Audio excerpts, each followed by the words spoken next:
Hello, today I will be reading from the book of Isaiah, chapter 36.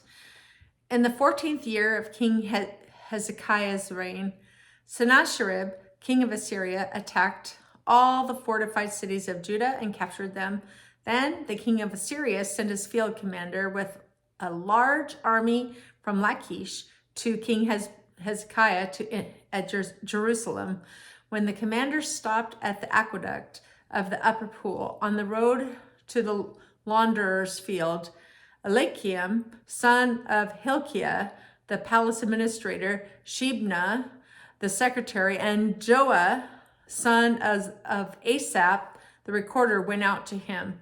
The field commander said to them, "Tell Hezekiah, this is what the great king, the king of Assyria, says. On what are you basing this confidence of yours?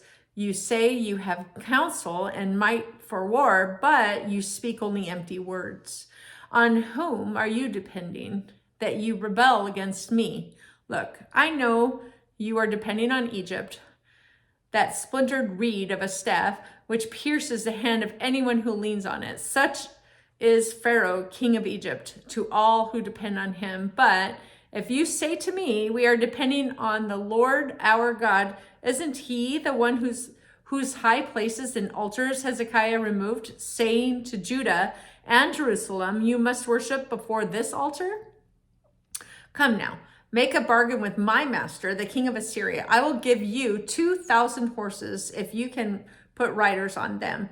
How then can you repulse one officer of the least of my master's officials, even though you are depending on Egypt for chariots and horsemen? Furthermore, I have come to attack and destroy this land without the Lord.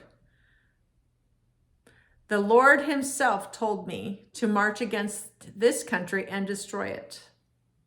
Then Eliakim, Shebna, and Jonah said to the field commander, "Please speak to your servants in Aramaic, since we understand it. Don't speak to us in Hebrew with the hearing of the people on the wall." But the commander replied, "Was it only to your master and you that my master sent me to say these things, and not to the people sitting on the wall who, like you, will have to eat their own excrement and drink their own urine?"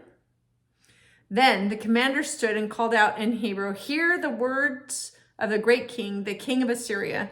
This is what the king says. Do not let Hezekiah deceive you. He cannot deliver you. Do not let Hezekiah persuade you to trust in the Lord when he says, the Lord will surely deliver us. This city will not be given into the hand of the king of Assyria.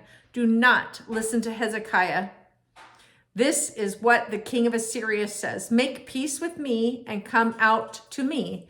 Then each of you will eat fruit from your own vine and fig tree and drink water from your own cistern until I come and take you to the land like your own, a land of grain and new wine, a land of bread and vineyards. Do not let Hezekiah mislead you when he says the Lord will deliver us. Have the gods of any nations ever delivered their lands from the hand of the king of Assyria?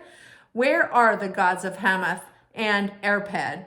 Where are the gods of Sepharvaim? Have they rescued Samaria from my hand? Who of all the gods of these countries have been able to save their lands from me? How then can the Lord deliver Jerusalem from my hand?" But the people remained silent and said nothing in reply, because the king had commanded, "Do not answer him." Then Eliakim, son of Hilkiah, the palace administrator, Shebna, and secretary Joah, son of Asaph, the recorder, went to Hezekiah with their cloths torn and told him what the field commander had said.